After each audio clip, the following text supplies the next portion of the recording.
और बात होगी उत्तर प्रदेश की। यूपी में सीएम योगी आदित्यनाथ ने 2027 विधानसभा चुनाव की रणनीति को धार देना तेज कर दिया है। लगातार विपक्ष पर हमलावर हैं। गोंडा से लेकर मऊ, बिजनौर और कुशीनगर में दंगों की याद दिलाना, गोहत्या पर सख्त चेतावनी देना और उत्सवों में उपद्रव फैलाने वालों का भविष्य स्वाहा होने का बयान देकर सीएम योगी ने सियासी खलबली मचा दी। विपक्ष से चुनावी हिंदुत्व का एजेंडा बता रहा है तो बीजेपी से सांस्कृतिक पुनर्जागरण और कानून व्यवस्था का एजेंडा बता रही है। रिपोर्ट।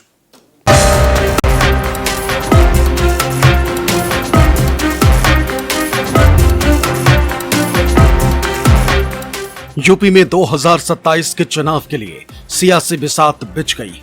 सीएम योगी आदित्यनाथ ने चुनावी लकीर खींचनी शुरू कर दी।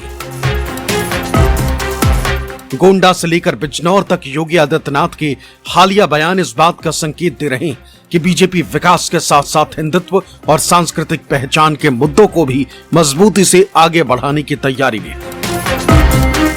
शनिवार को गोंडा की करनैलगंज विधानसभा इलाके में सीएम योगी ने जनसभा की और दंगों की याद दिलाई। विपक्ष पर तुष्टीकरण और जातिवाद को बढ़ावा देने का आरोप लगाया और चेतावनी दी कि अब उत्सव में किसी ने रंग में भंग डालने की कोशिश की तो उसका भविष्य स्वाहा हो जाएगा। याद है मुझे 2015-16 में इस गोंडा में भी दुर्गा पूजा के समय दंगा करने का प्रयास हुआ था।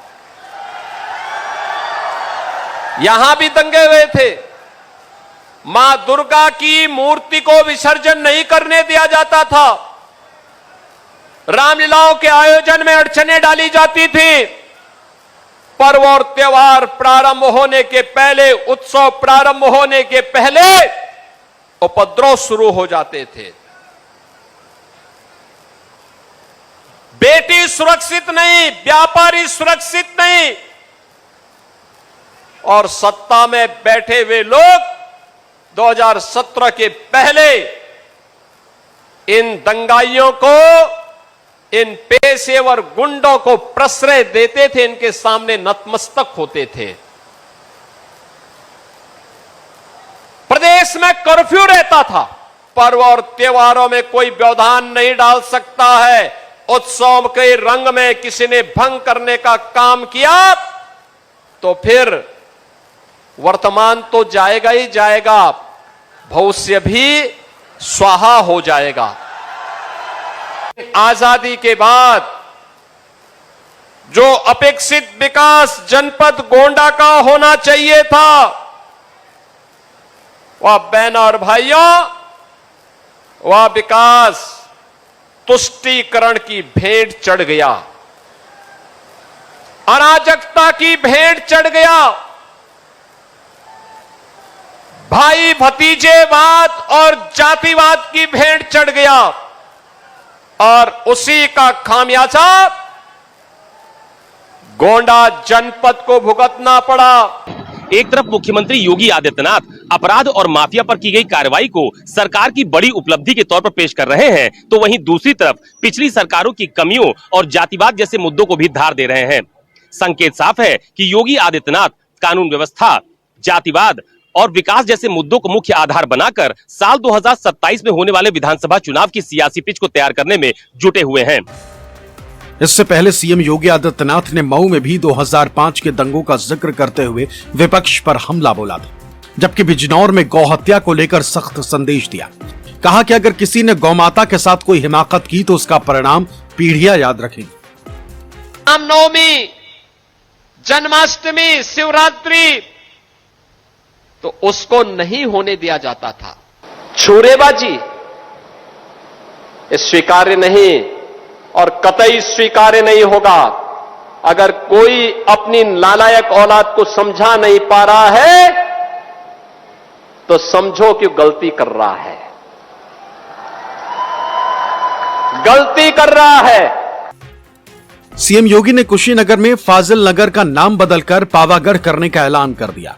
बीजेपी जहां इसे सांस्कृतिक विरासत के सम्मान से जोड़ रही है, वहीं समाजवादी पार्टी का आरोप है कि चुनाव आते ही बीजेपी को हिंदुत्व याद आने लगता है और उसका चश्मा धार्मिक हो जाता है। कि भारतीय जनता पार्टी वो जनता का ध्यान मुख्य मुद्दों से बांटना चाहती है। मुख्यमंत्री जी बेरोजगारी पे कुछ नहीं बोलते, महंगाई पे कुछ नहीं बोलते, महिला सुरक्षा पे, कानून व्यवस्था पे कुछ नहीं बोलते हैं, बेरोजगारी पे कुछ नहीं बोलते हैं। समाजवादी पार्टी समझती है कि भारतीय जनता पार्टी के फतेहपुर के वो दंगाई, ना उनका भूतकाल खराब होता है ना उनका भविष्य खराब होता, उस पर मुख्यमंत्री जी कुछ नहीं बोलते हैं। और राम भक्तों पे गोली चलाने वाले वो मंदिर कमेटी के हेड बने हुए हैं, उनके पुत्र भारतीय जनता पार्टी के में सदस्य हैं। तो भारतीय जनता पार्टी की कथनी और करनी में बड़ा फर्क है। कांग्रेस ने भी सीएम योगी और बीजेपी पर निशाना साधा। आरोप लगाया कि बीजेपी समाज को धार्मिक आधार पर बांटकर राजनीतिक लाभ लेना चाहती है, लेकिन जनता अब इन मुद्दों से आगे बढ़ चुकी। 10 साल बीत जाने के बाद भी यदि उत्तर प्रदेश के मुख्यमंत्री योगी आदित्यनाथ जी अपनी सरकार की उपलब्धि न बताकर विपक्ष को कोस रहे हैं, तो इसका मतलब इन 10 सालों पर वो कानून व्यवस्था के मुद्दे पर, नौकरियां देने के मुद्दे पर, भ्रष्टाचार रोकने के मुद्दे पर बुरी तरीके से असफल साबित हुए हैं।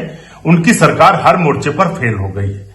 इसीलिए वो अपनी उपलब्धियों को न बता के विपक्ष को कोसकर फिर से वो याद दिलाना चाहते हैं। विपक्ष हमलावर भले है, लेकिन बीजेपी का दावा है कि योगी सरकार कानून व्यवस्था, विकास और सांस्कृतिक गौरव तीनों मोर्चों पर काम कर रही। लेकिन जिस तरह मुख्यमंत्री के हालिया भाषणों में हिंदुत्व, धार्मिक पहचान और सांस्कृतिक प्रतीकों का जिक्र लगातार बढ़ा है, उससे साफ है कि 2027 की राजनीतिक लड़ाई में हिंदुत्व बनाम पीडीए का नैरेटिव एक बार फिर केंद्र में आ सकता है। मऊ से लेके बिजनौर और बिजनौर से लेके कुशीनगर तक मुख्यमंत्री योगी आदित्यनाथ के बयानों से साफ है कि बीजेपी 2027 का विधानसभा चुनाव हिंदुत्व और कानून व्यवस्था के मुद्दे पर लड़ने जा रही है। वहीं दूसरी तरफ समाजवादी पार्टी है जो आरोप लगा रही है कि जब भी चुनाव आता है बीजेपी का चश्मा धार्मिक हो जाता है। तो अब सवाल इस बात का है कि 2027 का विधानसभा चुनाव क्या वास्तव में विकास के मुद्दे पर लड़ा जाएगा या फिर एक बार फिर टक्कर हिंदुत्व बनाम पीडीए की होने जा रही है। कैमरा पर्सन मिंटू सिंह के साथ मानस श्रीवास्तव, लखनऊ न्यूज़ 24।